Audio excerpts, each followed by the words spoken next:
Hey everyone, it's me, Lindsay. So I'm sitting in my chair where I usually sit to crochet or knit in the evenings or the mornings or the afternoons or whenever I feel like it. And I don't know about you, but I'm on the email list for a bunch of different yarn stores and yarn companies. So I'm always getting emails about cool new yarns and notions and accessories, and stuff that's all yarn related. And a lot of that's great, but I thought I would take some time today to share with you the three best purchases I have made as a crocheter and knitter for my crocheting time that are actually items that are not yarn related at all. So let's get into this. These items are going to totally change your crocheting and knitting time and make it so much better. Um, just wait and see. Okay, so the first thing is Bluetooth headphones or Bluetooth earbuds. So I don't know about you, but I spend a lot of my crochet and knit time either listening to an audiobook or watching something on my tablet. And I used to use my regular corded earbuds, and the cord kept getting tangled up with my yarn. It got like so complicated and it was a total disaster of a mess. So Bluetooth earbuds totally take care of that, because when I take them out and I just pop them into my ear, they're not connected, my hands are free, I can work on my project completely. So these are some JLab minis I have, and I attached a little tile to help me find them around the house, because I'm like Mr. Magoo sometimes and totally out there. Or if you want, you could totally do the big, huge over the ear headphone things. So you're comfortable, you're listening to what you want, but your hands are free to deal with the yarn. No cords to mess things up. So the next thing is something that when I took it to my local knit and crochet group, my friend thought it was so awesome, she ended up getting a version for herself. This is an A5 size notebook. So if you don't know about stationery and paper supplies, notebooks come in all different sizes. In the US, we use letter size paper, 8.5 inches by 11 inches. In Europe, they tend to use A4, which is a smidge larger, but there's a size called A5. And A5 is somewhere around, 5 by 8 inches. Think of taking a letter size paper and folding it in half, and that's your A5. So this is my crocheting and knitting notebook. And I've got a notepad where I take notes as I go. This one is great because it has a pocket. So if I've printed out instructions for a project, I can put it there. Has handy little strap, pen holder, and I've even got random yarn labels that fell off that I like stuck in here so I would know where they were. It is such a game changer to have a dedicated crochet and knit notebook, because it means you're not playing the where did I put that pattern again game, which it happened to me like one too many times. And I'm like, okay, I just need one dedicated notebook to hold on to my notes for my stuff I'm making. And so I went with this in the A5 size. I love the A5 size because it easily fits in my purse or with a small project bag. So obviously it's a lot easier to find like whole 8.5 by 11 size spiral notebooks, but that's pretty big and bulky. And sometimes I'm taking like a small project, like this one in a little deli Q bag, and these two together easily slip into my purse. They don't take up a lot of room.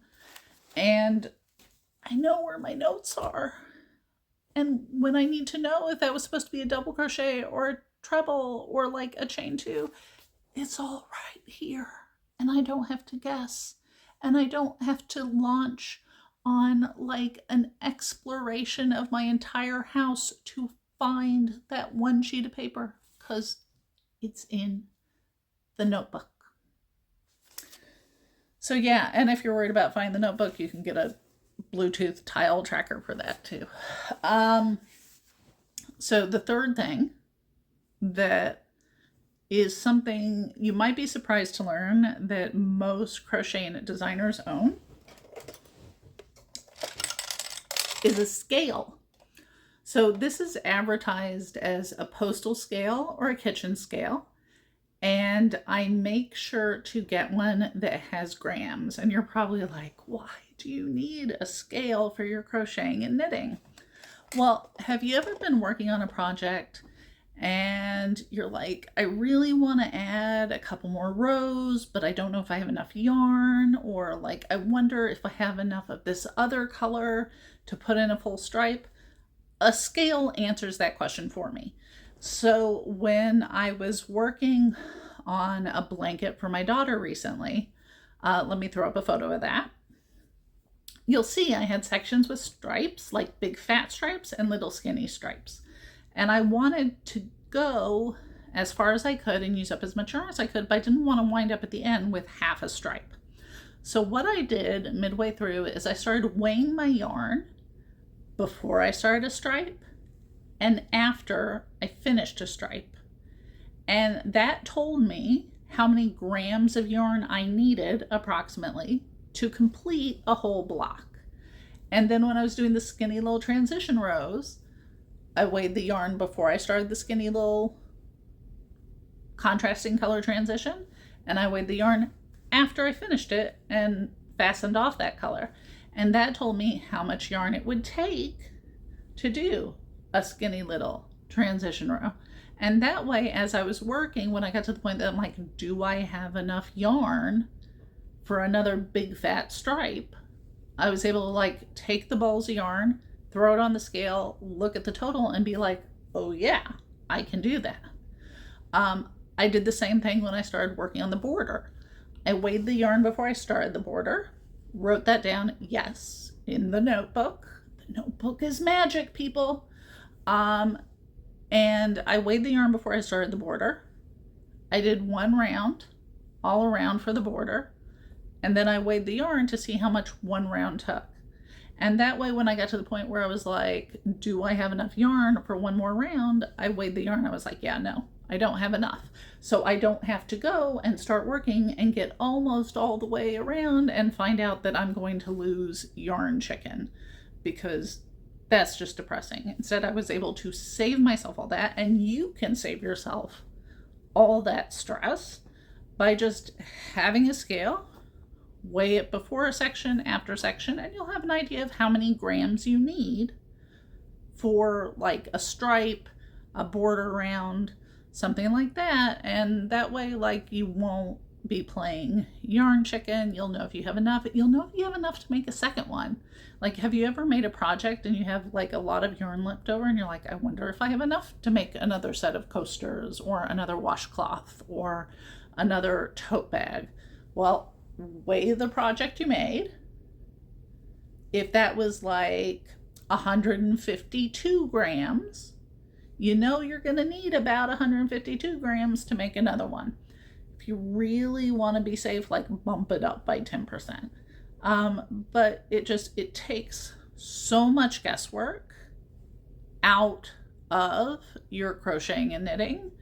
I love it so much. I actually have one upstairs for when I'm crocheting by my desk upstairs, and I have one that lives in the drawer next to this chair because this is where I sit downstairs when I crochet and knit. So totally, seriously, game changer. Highly recommend. And I'll tell you the reason I look for one that can weigh in grams. Grams are a finer measurement than ounces.